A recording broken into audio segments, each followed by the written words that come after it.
It's Friday morning and the Dreamers are here at World Shore Place at Epcot Center. The Dreamers are here to attend the Each One Teach One sessions. The Dreamers will be learning from the sports and entertainment professionals. Now, kids, let's go take a look at what they're doing.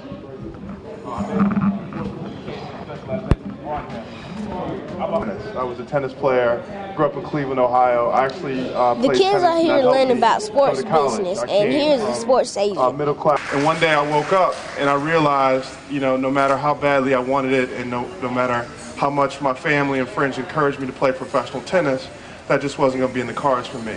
And I remember that moment. I was in the gym one day working out and just started thinking about my life and what the next steps were going to be and what I wanted to do. And I started thinking about careers in sports, and I thought about maybe being in the media or maybe working for one of the leagues or maybe working for one of the sponsors that I had worked with over the years. And then it kind of hit me. I said, wow, why couldn't I work on the business end of sports? Why couldn't I be on that other side of the table? If I'm not an athlete, why couldn't I be still working with the athletes?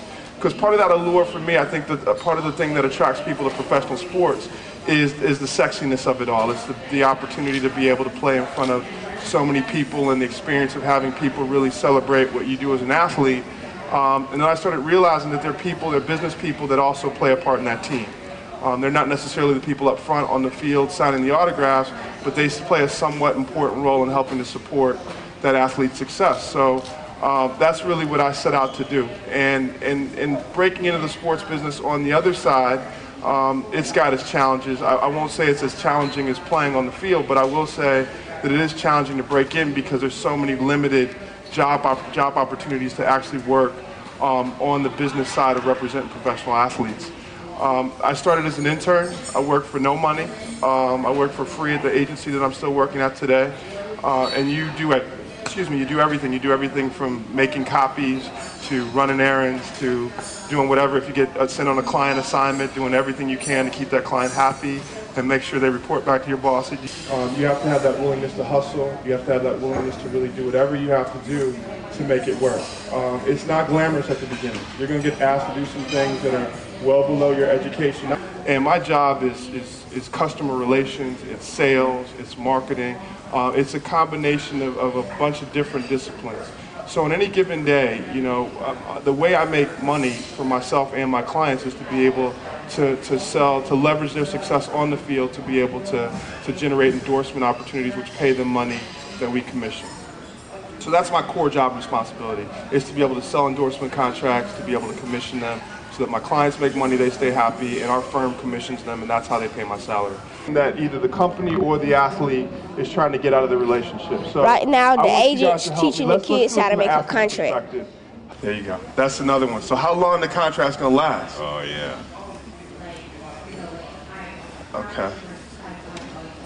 How did you get started of being an agent? I grew up as a tennis player in Cleveland, Ohio. And then I played tennis growing up until I went to college at Kansas University. I played a little bit of tennis after college at the semi-pro minor league level. And then I came a point in my career where I realized I wanted to do something different. I had a college degree in political science, and I started pursuing a career as a sports agent. Why are you at the Dreamers Academy? When I was a young person and I was trying to figure out what I wanted to do with my life, the biggest help I ever got was listening to people that were already working in different careers and kind of figuring out what I liked and didn't like. And so it's important for me. I had so many people that gave back to me when I was a young person that I think it's important now for me to try to give back and try to help other young people figure out what they want to do with their lives. What is it like being a sports agent? It's hard work, but it's fun. So there's a lot of challenges with the job. You have to do a lot of things that aren't always easy, but then you have a lot of fun too. And we get to travel around the world. We get to go to unbelievable events. We work with clients who are celebrities that people are excited to see. So that part is a lot of fun, and it's a good experience. Can you give some advice to the students at my school? Yes. You've got to focus on your grades first and foremost. You guys have to make sure that you're doing everything you can to try to get into the best schools that you can. And you got to pursue your education first, and from there you can figure everything else out. I think you decide after you've really gotten to a point in your life where you want to be with your career, and you can start to make those decisions. But your education has always come first. I would start with that, and then whether you want to be a sports agent or work in other professions, you can figure that out. You don't have to make a decision too early, but focus on your grades from the very beginning. Thank you. And one more question over here. Hi, Antoine Randall L. is speaking out, and he plays for the Redskins. What was it like for the first time to step on, to be at the Super Bowl and step on the field and to actually win the Super Bowl? What was your first feelings about it? My first feeling just getting there and realizing this is it. This is the big one. Last two teams playing, and this is it. You got to the point you want to get to now. Can you bring it home? So it was exciting. And like I said, I didn't have butterflies. I was just so excited to be there and so ready to play. Try not to be too anxious, but I was just so ready to go and ready to get on the field and play ball, and we ended up pulling it out. It was great. I'm here with Antoine Randall L., and he played wide receiver for the Redskins. Why are you here at the Dreamers Academy? Well, here at the Dreamers Academy, I get the opportunity to speak to young kids and tell them about, how about preparing for their future. The most important thing I always tell them about God. I always tell them you got to have God in your life, and it's the most important thing you can have. It's the best asset. It's the greatest gift ever.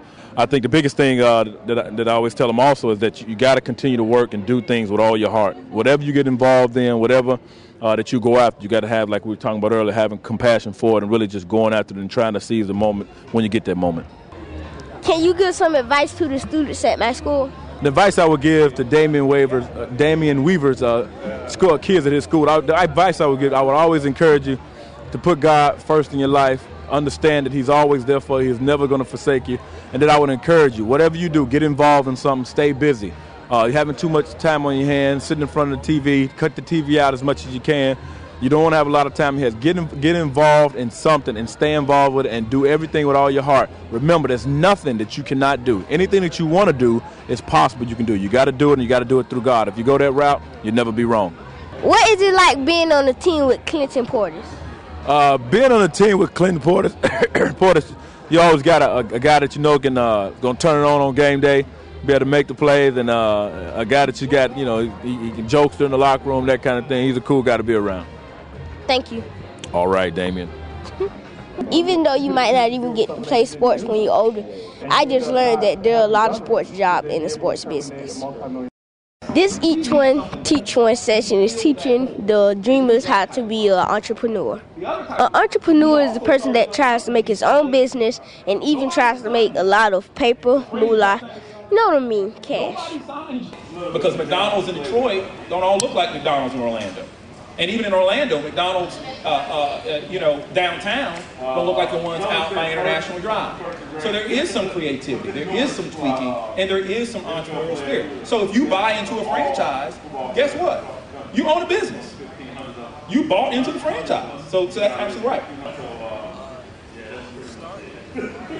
And we decide that we are going to form a holding company, and that holding company is going to purchase